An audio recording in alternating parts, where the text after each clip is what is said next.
We're picking up 22s and some small gravel. Whenever you use the Nut Wizard or Brass Mower in gravel, sometimes you're going to pick up pieces that are in similar size and shape. Also, whenever picking up ammo, it can get stuck in the basket keeping the wires far apart, like these.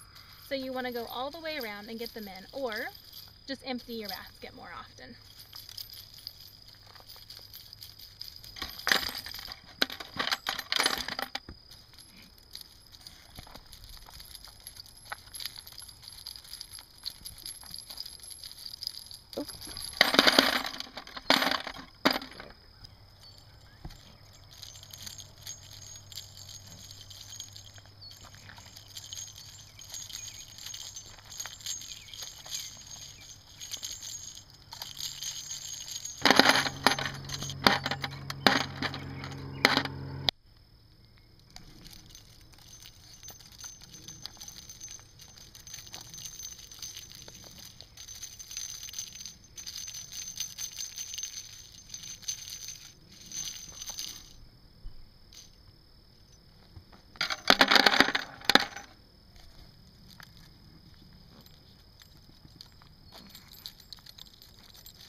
Shells and other long objects, it's better to hit them on the horizontal so the wires don't have to come apart so far.